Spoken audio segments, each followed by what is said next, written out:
First thing you want to do after you wash your hands and put your hair up is to preheat your oven to 350. So 350, bake, and there it begins. Okay, to measure the sugar, you're going to stick your 1/2 cup in. Make sure that if there's any clumps of sugar, you get those broken up. Stick your 1/2 cup in. And then you'll take a knife and use the flat edge to get all of the excess off.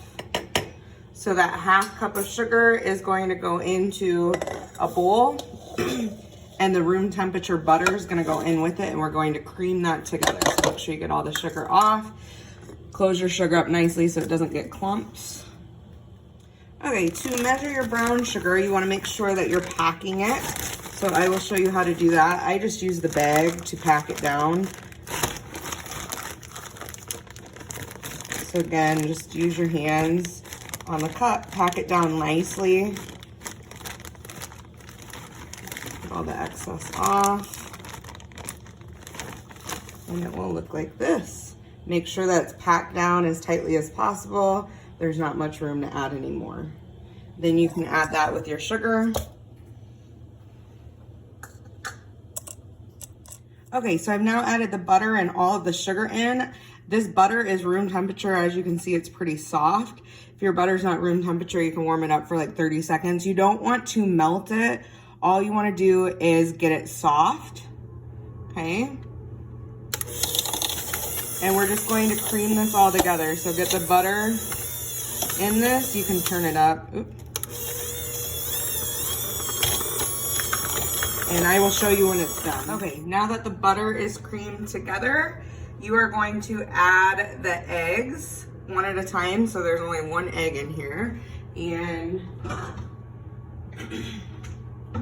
what you need to do is crack the eggs separately so that you don't get any shells in. And in case the egg is bad, you're not putting it into the whole mixture. So.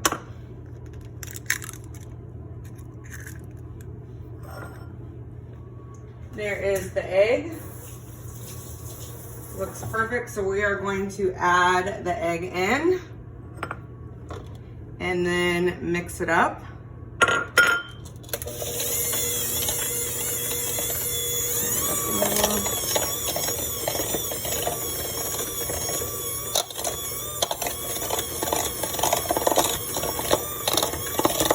Now remember, since this has raw egg in it, you shouldn't eat it. And I'm going to turn it up just a little bit to mix it all in. Making sure you get everything off of the sides. Okay, now I am going to measure the 1 teaspoon of vanilla, and I'm just going to do it over the dish that I put the egg in. That way, if some of the vanilla spills out, then I don't over measure it. Okay. 1 teaspoon, sorry, I was doing that with my left hand there. You shouldn't have so much spill out. You're just gonna add it in and mix it up.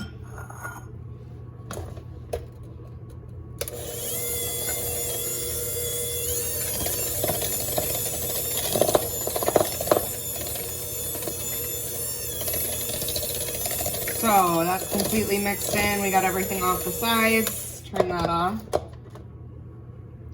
Now we are going to add a 1/2 teaspoon of baking soda, which looks like this. Make sure that you're using soda, not powder. And 1 teaspoon of water. Okay, so here's what your baking soda looks like. And I have the 1 teaspoon of hot water. Make sure that it's hot.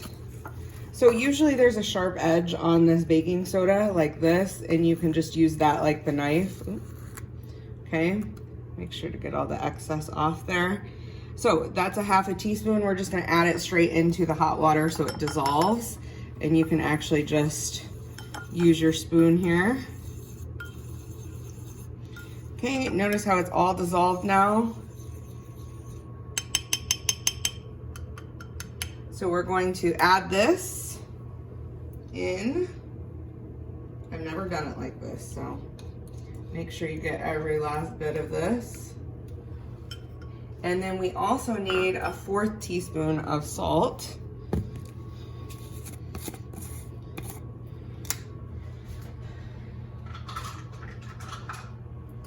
in this, you'll have to use a knife or a straight edge. Okay. There we go. And add the salt in. Salt is important because it adds flavor. Okay, we're gonna mix this up and then we are going to stir in the flour.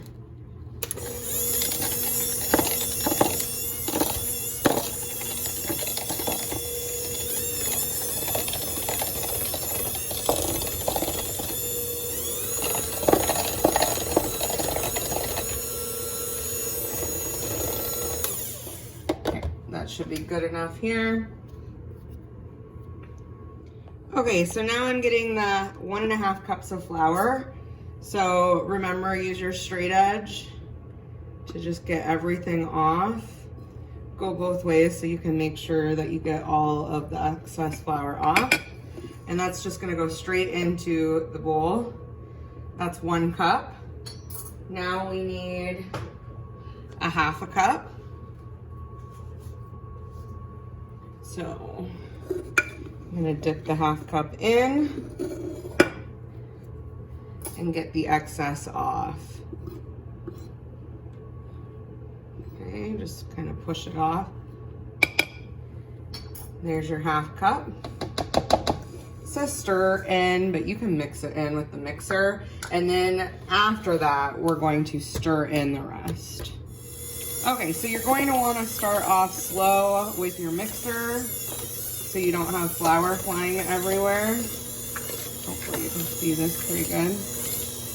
Okay, I'm gonna turn this off and kind of mix everything in so we can get all of the flour in.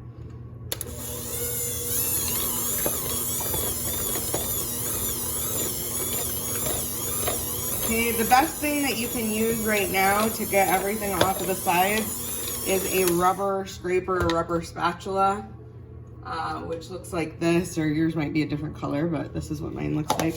So just work the sides, get everything off of the sides and bottoms. Let me back this up just a little bit. Okay, everything off the sides and bottoms, just like I'm doing. And then we'll mix one more time.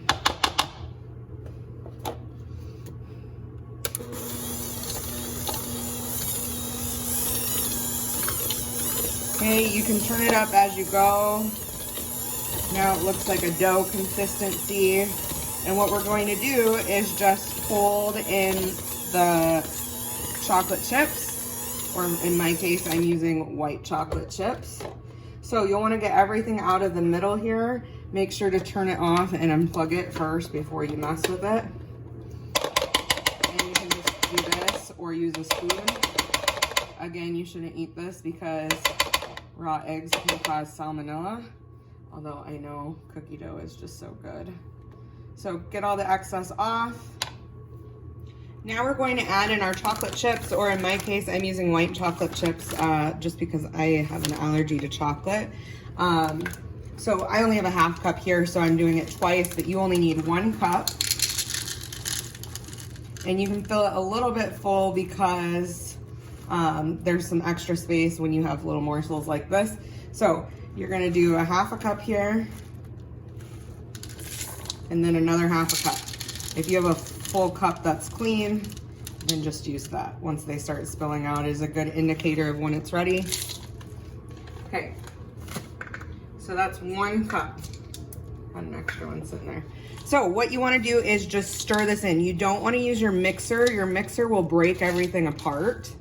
Okay, so just stir it in with your rubber spatula or rubber scraper, whatever you want to call it, and make sure everything gets mixed in. It might take a minute to do that, but you don't want a bunch on the sides. Okay.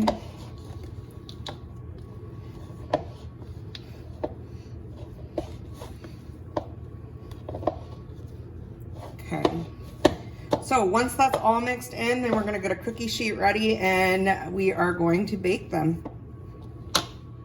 Okay, so this is what it looks like when it's ready. Now you are going to use an ungreased cookie sheet My cookie sheet looks like this. It's an air bake pan, so you can't get these wet if your parents have them. Make sure to ask how you wash these. But what we're going to do, and I'm just gonna move this over here, is just spread them out evenly.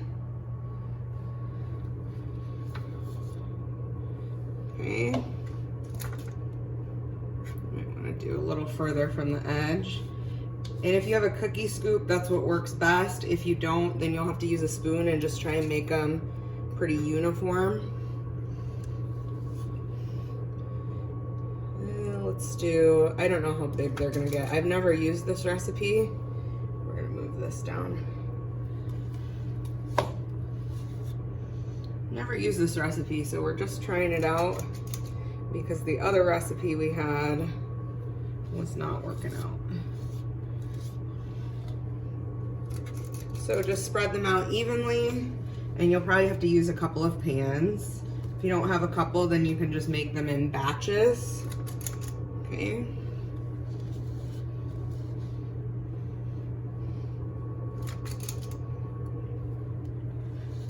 So this is going to make 9 on here, and I actually think I could probably put a 4th one in, but we're not gonna test it out on this one. So these are going to go in the oven for about 10 minutes. So my oven is preheated, it beeped, that's how I know. I'm going to use an oven mitt or a hot pad. This is what a hot pad looks like. It's square, to put them in just in case I were to accidentally touch one of the sides on it. Okay. Let's go in the oven. We're gonna set a timer for 10 minutes. Okay.